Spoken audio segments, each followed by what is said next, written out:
Hello students, welcome to instant study with Neha. आज हम class 10 science के चैप्टर 4 का इंट्रोडक्शन देखेंगे। चैप्टर का नेम है कार्बन एंड इट्स कंपाउंड।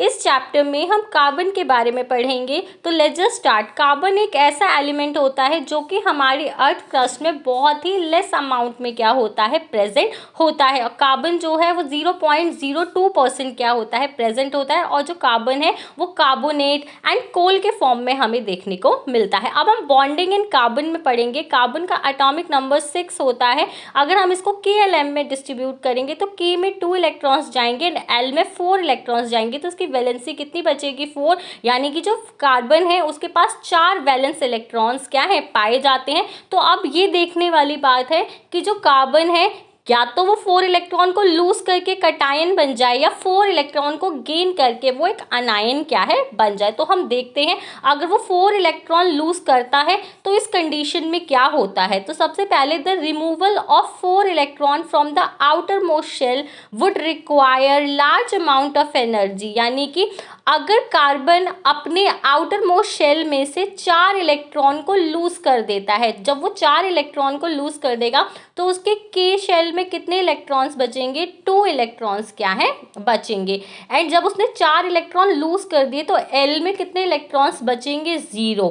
जिसकी वजह से it would required large amount of energy, उसको बहुत सारी एनर्जी की क्या होगी, ज़रूरत होगी।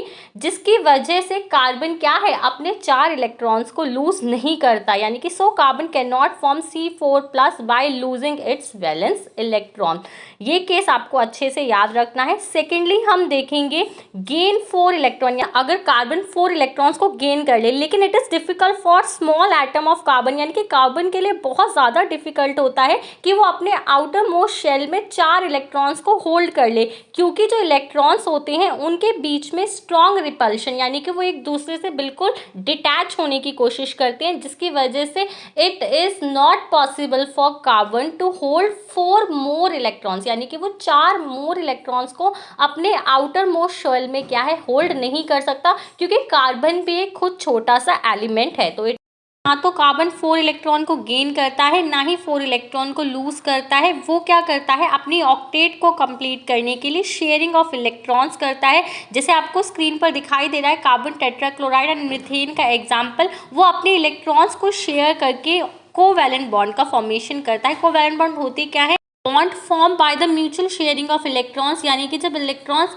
आपसी साझेदारी करके एक बॉन्ड बनाते हैं उसको हम क्या बोलते हैं, कोवैलेंट बॉन्ड बोलते हैं। और ये 3 टाइप्स का होता है। तो स्क्रीन पर दिखाई दे रहा है हाइड्रोजन में सिंगल बॉन्ड बना है, ऑक्सीजन में डबल बॉन्ड बना है। यानी कि सिंगल बॉन्ड जब 1 पेयर ऑफ इलेक्ट्रॉन शेयरिंग होती है, डबल बॉन्ड यानी कि 2 पेयर, ट्रिपल बॉन्ड यानी कि 3 पेयर। मैंने कोवैलेंट बॉन्ड पर एक वीडियो बनाई है, तो you can check that out. So इसके बाद हम प्रॉपर्टीज ऑफ कोवैलेंट बॉन्ड पढ़ेंगे। जो कोवैलेंट बॉन्ड होते हैं उनका melting point and boiling point क्या होता है, लो होता है। लो क्यों होता है, मॉलिक्यूल्स के बीच में इंटरमॉलिक्यूलर फोर्स जो होता है वो इसमें काफ़ी ज़्यादा वीक होता है। जैसे आप स्क्रीन पर देख सकते हैं कोवैलेंट बॉन्ड्स के बीच में जो फोर्स ऑफ अट्रैक्शन होता है वो काफ़ी ज़्यादा वीक होता है, इसीलिए इसका melting point and boiling point low होता है। इसके बाद हम सेकेंड प्रॉपर्टी पढ़ेंगे, they are poor conductor of electricity. ये इलेक्ट्रिसिटी के पुअर कंडक्टर होते हैं। क्यों, because the electron shared between atoms and no charge particle are form. यानी कि इसमें जो इलेक्ट्रॉन शेयरिंग होती है वो एटम्स के बीच में होती है, ना ही कोई इलेक्ट्रॉन लूज कर रहा है, ना ही कोई इलेक्ट्रॉन गेन कर रहा है।